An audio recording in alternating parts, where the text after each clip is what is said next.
A paz do Senhor, irmãos, amém? O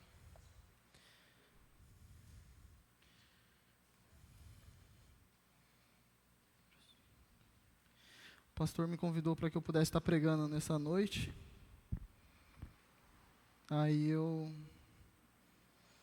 Ontem eu fiquei pensando sobre o que eu poderia estar trazendo nessa noite, a mensagem nessa noite. E eu pensando em casa, comecei a ver algumas coisas que eu já havia escrito, né, alguns esboços. E aí eu vi esse esboço aqui que eu achei interessante, que eu preguei uma vez, faz bastante tempo, num retiro de carnaval. E aí eu só dei uma roupagem nova nele, mas eu tenho certeza que vai ser bênção, amém? Gostaria de pedir para que você pudesse fechar os seus olhos, vamos estar orando? Senhor, meu Deus e meu Pai, te agradeço por mais esse momento, Deus, te agradeço porque o Senhor é um Deus sempre bondoso, o Senhor é um Deus misericordioso, Pai, o Senhor é um Deus que nunca nos deixa só.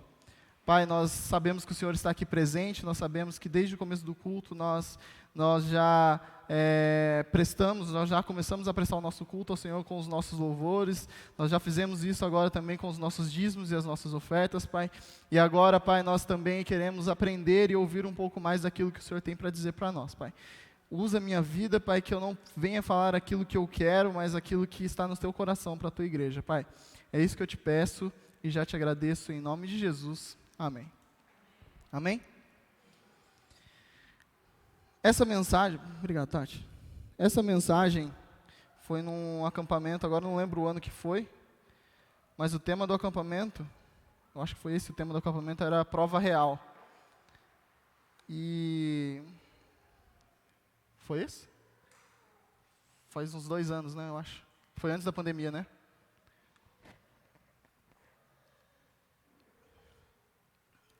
E aí eu estava vendo esse esboço, e aí eu estava pensando sobre isso, sobre essa prova real. O que seria essa prova real?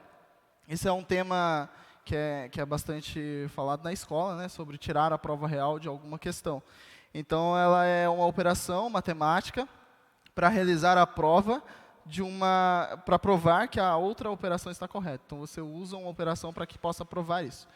E eu estava pensando sobre isso, eu falei assim, como que nós como cristãos, como nós podemos avaliar a nossa vida cristã? A partir de um momento a gente consegue, em qual momento da nossa vida a gente consegue avaliar o antes e o depois? Como que a gente consegue fazer isso? E pensando sobre isso, eu comecei a me fazer algumas perguntas. Por exemplo, a nossa vida cristã, ela tem sido boa? Ela já houve algum crescimento? Ela tem dado fruto? Ela tem edificado vidas? Ela é algo vivo? Algumas perguntas que eu comecei a me fazer sobre como que eu posso avaliar a minha vida cristã. E o nome da nossa igreja, e na época eu escrevi isso, foi bem recente quando a gente inaugurou a igreja, o nome da nossa igreja é Comunidade Cristã Nele, de um texto que está lá em Atos, que fala que nele nós vivemos, nele nós nos movemos e nele nós existimos. Então, esse é o tema da nossa igreja. Se o nome da nossa igreja é esse, baseado nesse versículo, nele nós vivemos, nele nós nos movemos e nele nós existimos, como que está a nossa vida cristã? Como que nós podemos fazer essa avaliação da nossa vida cristã, se nele nós vivemos, nele nós nos movemos e nele nós existimos? Eu já mudei essa ordem várias vezes aqui, mas é isso. Nele nós vivemos, nele nós nos movemos e nele nós existimos. Como nós, como cristãos, como nós podemos avaliar a nossa vida a partir disso? Então, eu quero convidar vocês, nessa noite, para poder realmente olhar para você mesmo. O pastor sempre faz isso, né?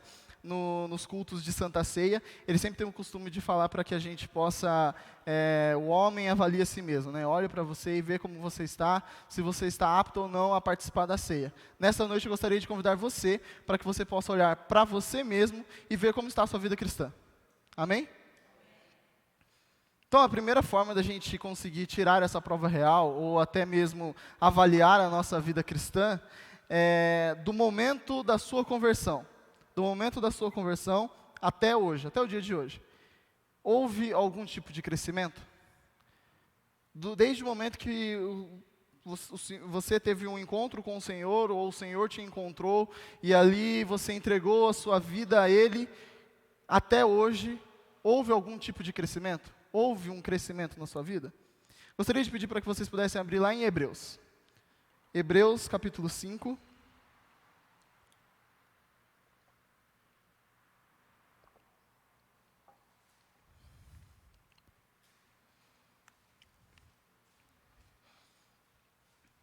Hebreus 5, a partir do versículo 11.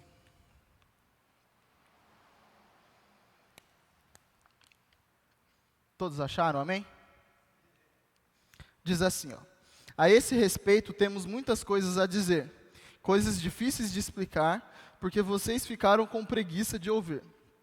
Pois, quando já deviam ser mestres, levando em conta o tempo decorrido, vocês têm novamente necessidade de alguém que lhes ensine quais são os princípios elementares dos oráculos de Deus. Passaram a ter necessidade de leite e não de alimento sólido. Ora, todo aquele que se alimenta de leite é inexperiente na palavra da justiça, porque é criança. Mas o alimento sólido é para os adultos, para aqueles que, pela prática, têm as suas faculdades exercitadas para discernir não somente o bem, mas também o mal. Então aqui a pessoa que escreveu, o escritor aqui aos Hebreus, ele já vem falando sobre algumas coisas bastante importantes. Eu gostaria de incentivar vocês a lerem esse livro de Hebreus. É bem interessante para que a gente possa fazer algumas comparações na nossa vida. Mas aqui no capítulo 5 ele começa a falar assim, lá no versículo 11, ó: a esse respeito temos muitas coisas a dizer, coisas difíceis de explicar, porque vocês ficaram com preguiça de ouvir. Pois, quando já deviam ser mestres, levando em conta o tempo decorrido, vocês têm novamente necessidade de alguém que lhe ensine quais são os princípios elementares dos oráculos de Deus. Então aqui ele pega e faz o autor aqui aos Hebreus, ele faz ele parte de um ponto de partida. Então ele coloca aqui um ponto de partida, que vocês já ouviram aquilo, vocês já ouviram da palavra, vocês já tiveram esse encontro com Deus, mas mesmo assim, depois de tanto tempo, a gente tem que voltar e começar a falar das coisas básicas de novo. Na sua vida cristã e na minha vida cristã. E aí aqui no final do versículo 12, ele pega e fala assim, ó: passaram a ter necessidade de leite e não de alimento sólido. Ora, todo aquele que se alimenta de leite é inexperiente na palavra da justiça, porque é criança. E aqui ele começa a fazer alguns paralelos para que a gente possa entender o que ele está querendo dizer aqui. Ele pega o exemplo de uma criança, de um bebê, um recém-nascido, e um recém-nascido, o que ele faz? O que ele come? Só leite.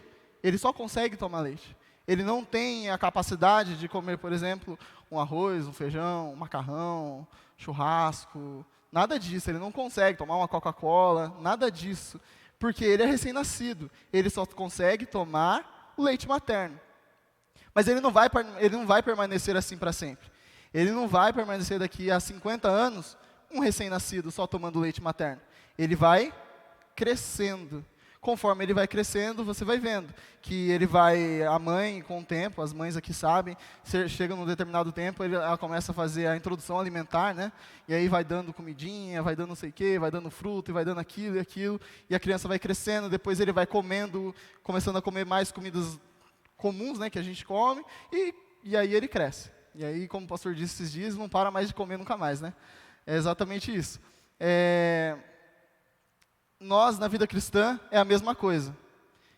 Quando a gente aceita a Jesus como nosso único e suficiente Salvador, nós somos bebês espirituais. Nós estamos ali, nós não temos muito o que fazer, porque a gente não conhece. Então, a gente precisa desse leite materno. Mas, conforme o tempo vai passando, o que acontece? O que acontece? A gente começa a crescer. Mas muitas pessoas não. Muitas pessoas acabam parando, ficam simplesmente naquele leite materno. E não crescem mais. Passam 20, 30, 40, 50 anos como aqueles bebês. E isso não deve acontecer, isso não pode acontecer. Na nossa vida cristã, assim como na vida terrena, a criança nasce e conforme o tempo ela vai crescendo, nós também, na vida espiritual, quando nós aceitamos a Jesus, nós somos considerados uns bebês, mas aí a gente vai crescendo, o tempo faz isso. E aí você pega e olha para mim e fala, tudo bem, Bruno, mas o que é esse leite materno? Como que eu faço para crescer? Como que eu faço para crescer? E aí o leite materno que a gente conhece e a gente sabe que deve ser é o quê? A leitura da palavra e a oração. E esse tema tem me incomodado bastante já faz algum tempo, que esse tema vem me incomodado bastante, sobre leitura e oração. Isso deve ser a base do nosso cristianismo. Isso deve ser aquilo que vai nos sustentar para que a gente possa crescer. Quanto mais a gente ora, quanto mais a gente lê a Bíblia, mais a gente cresce. A gente vai crescendo espiritualmente cada vez mais. E aí a gente deixa o leite materno e vai para as coisas de pessoas adultas, que é o que ele vai dizer aqui no versículo 14. Mas o alimento sólido é para os adultos. E aí olha a parte interessante aqui, ó. Para aqueles que, pela prática, têm as suas faculdades exercitadas para discernir não somente o bem, mas também o mal. De novo, mas o alimento sólido é para quem? Os adultos. Para aqueles que, pela prática, o crescimento espiritual vem como? Pela prática. A prática da leitura, a prática da oração.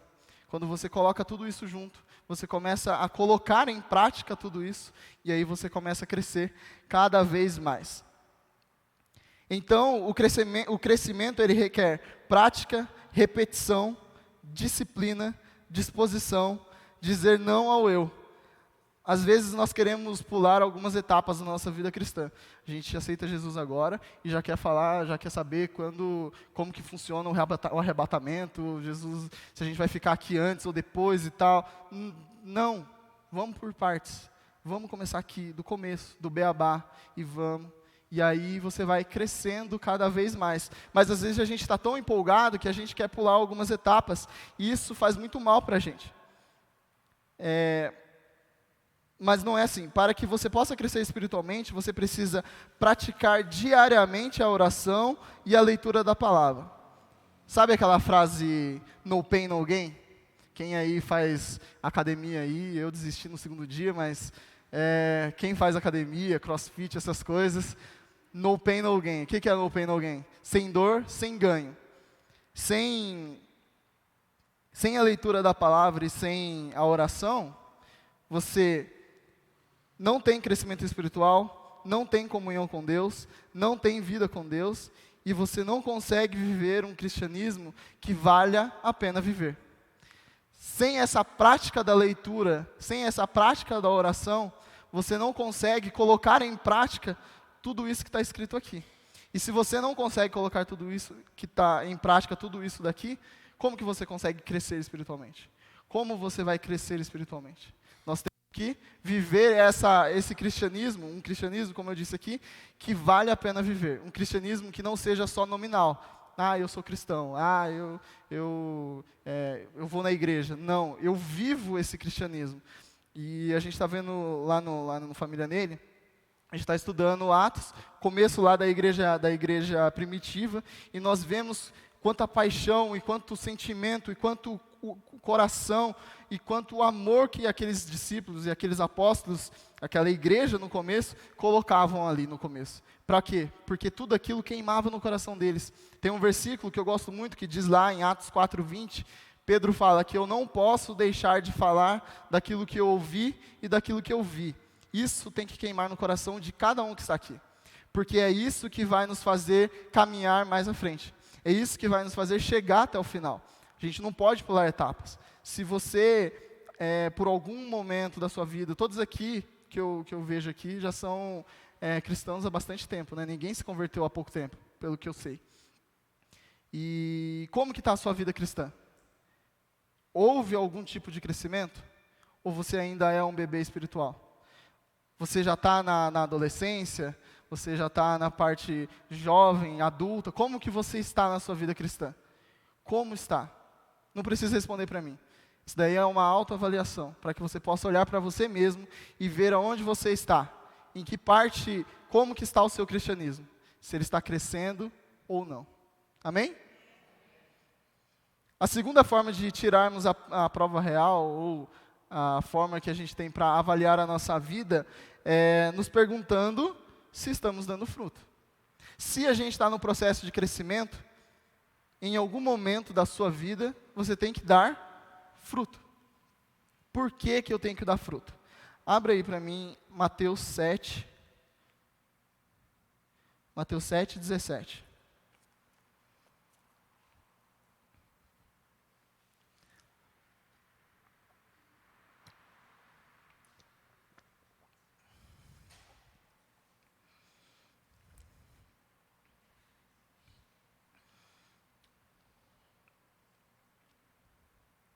Vamos ler o versículo 16 primeiro, que diz assim, ó.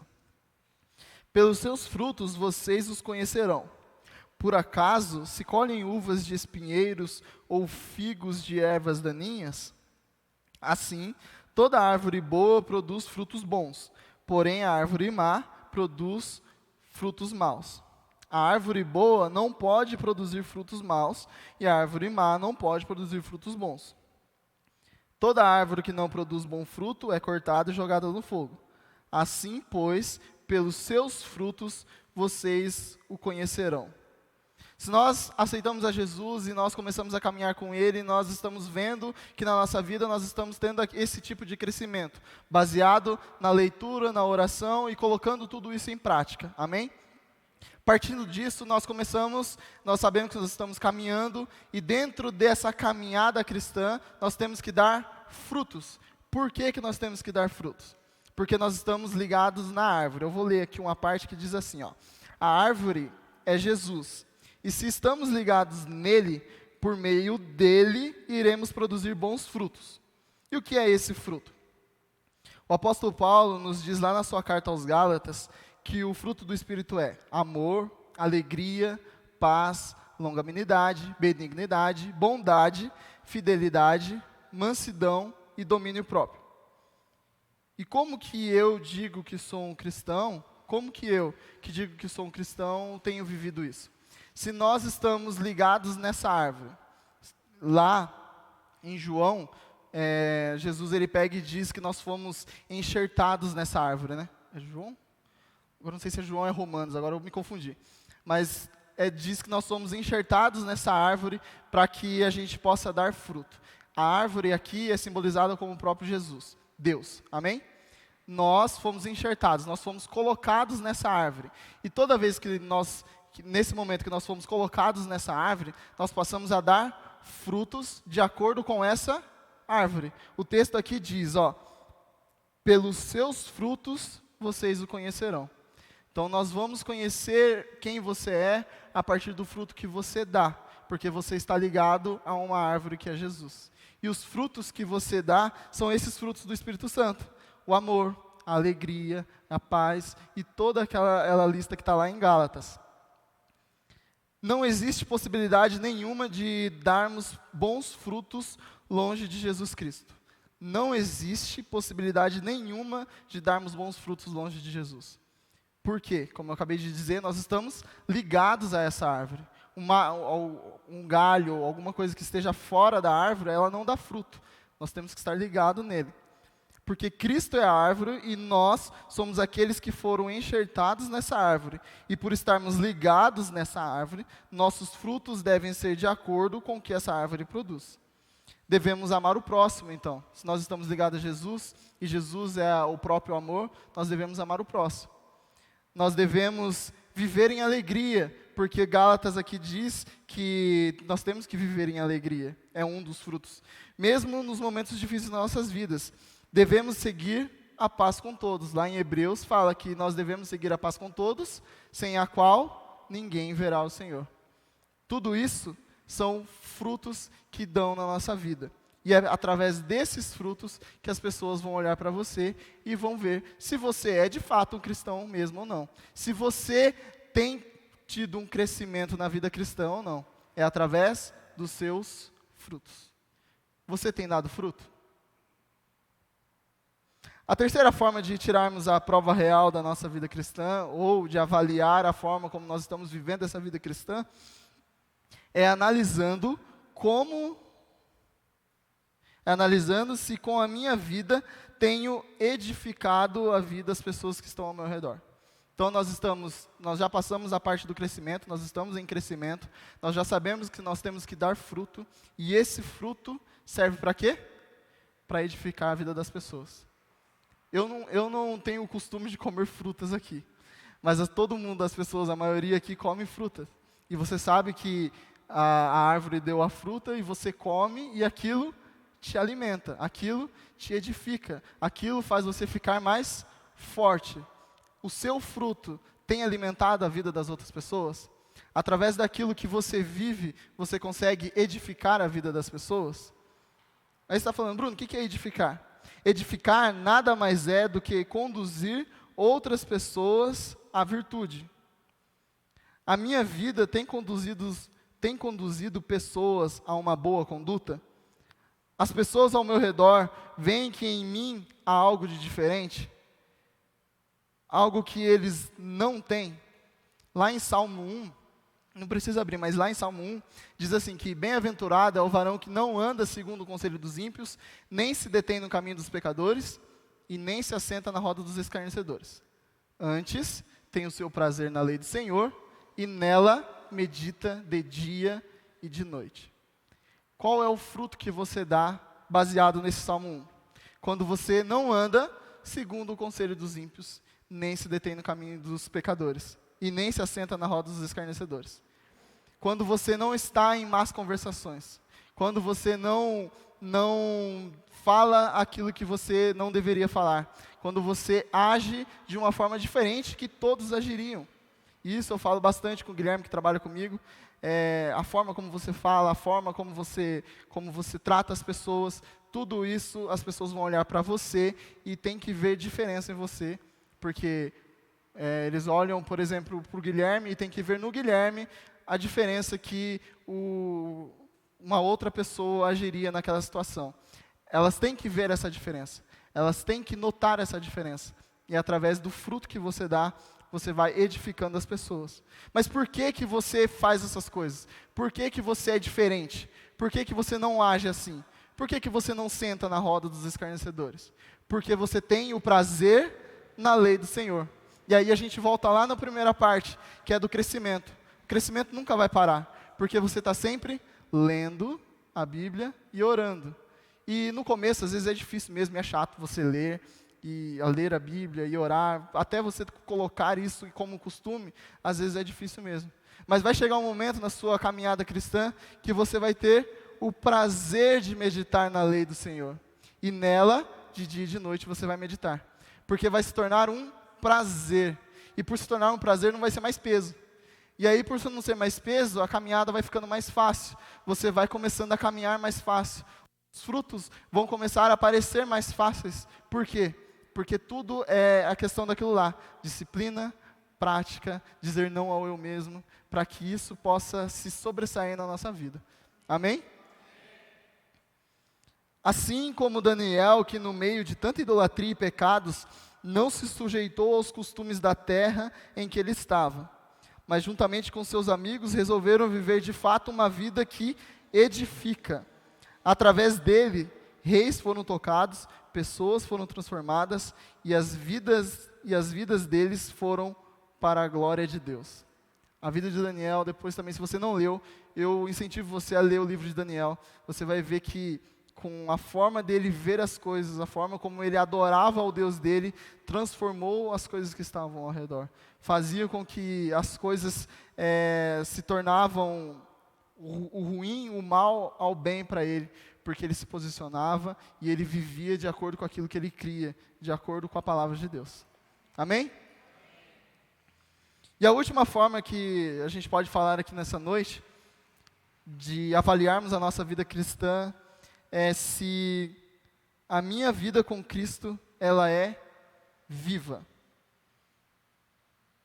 Devemos nesse momento olhar para a nossa vida e encontrar nela vida. A vida aqui é com V maiúsculo. E no discipulado a gente vem falando bastante, a gente estava falando muito sobre isso, que é esse de vida na vida.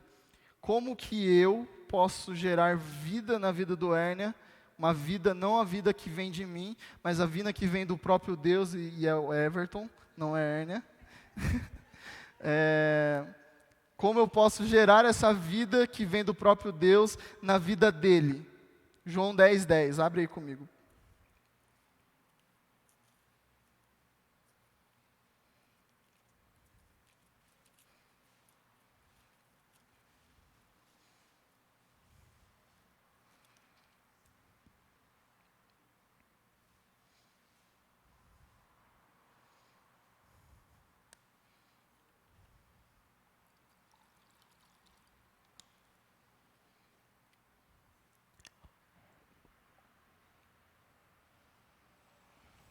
João 10:10 diz assim: o ladrão vem somente para roubar, matar e destruir. Eu vim para que tenham vida e a tenham em abundância. Nesse capítulo, nesse versículo de João 10:10, nos conta que Jesus disse em um de seus ensinamentos, que ele veio para nos dar a vida e vida em abundância. Mas por que Jesus estava dizendo isso? Nós aqui não estamos todos vivos? Amém? Todos estão vivos aqui? Amém? Por que Jesus disse isso? Jesus estava falando para os seus discípulos. Todos eles também estavam vivos. Qual é essa vida que Jesus estava dizendo? Lá em Efésios, Paulo ele nos ajuda a entender um pouco sobre isso.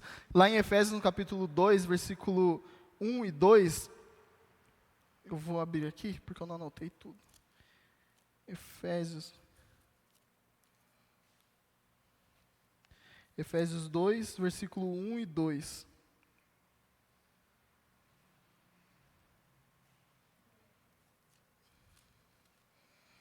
E ele lhes deu vida quando vocês estavam mortos em suas transgressões e pecados, nos quais vocês andaram no outro tempo, segundo o curso deste mundo, segundo o príncipe da potestade do ar, do espírito que agora atua nos filhos da desobediência. Versículo 1. Ele lhes deu vida quando vocês estavam mortos em suas transgressões e pecados. Agora eu entendi. Por que Jesus disse que ele veio dar vida e vida em abundância? Que tipo de vida é essa? Porque antes de Jesus, nós estávamos mortos nas nossas transgressões e nos nossos pecados. Mas através de Jesus, nós ganhamos essa vida que vem do próprio Deus, e essa vida que diz aqui, ele lhes deu vida quando vocês estavam mortos em suas transgressões e pecados. Agora, nós não mais vivemos mortos nos nossos pecados. Jesus, ele nos vivificou, ele nos deu uma nova vida para que a gente possa viver com ele para sempre. Esse foi o grande motivo dele. Então, e é por isso que ele veio, para nos reviver, para nos dar uma vida abundante. Não somente uma vida qualquer, e sim uma vida abundante. E qual foi o objetivo de Cristo ter nos dado essa nova vida? Para que hoje nós pudéssemos experimentar um pouco do que será na eternidade.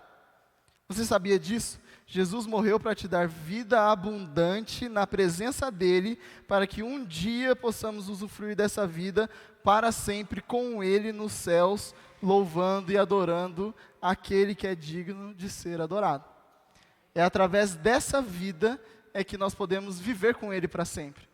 Daí você fala, então Bruno, eu não vou morrer? Você vai morrer. Se Jesus não voltar, você vai morrer. Mas você tem a esperança de ressuscitar e viver com Ele para todo sempre. Mas hoje, você tem Ele te dá esse gostinho para que a gente possa experimentar um pouco daquilo que nós viveremos com Ele para sempre. Quando nós estamos lá no nosso quarto, orando e lendo a palavra, nós experimentamos um pouco do que é estar mais perto de Deus. Porque quanto mais eu oro, quanto mais eu leio, mais próximo eu estou de Deus, mais próximo eu estou dessa vida que vem do próprio Deus. Amém? Você tem vivido essa vida? Viva Cristo. Faça como o apóstolo Paulo. Já não sou eu, mas quem vive, mas Cristo que vive em mim. Deixe com que o Espírito Santo conduza a sua vida. A sua vida pertence a Ele, e não há melhor pessoa no mundo que o próprio Deus para estar no governo dela. Se entregue totalmente ao Deus que é seu Salvador e viva essa nova vida abundante que Cristo tem para você. No crescimento, dando fruto, edificando vidas e vivendo essa vida abundante. Amém? Pastor.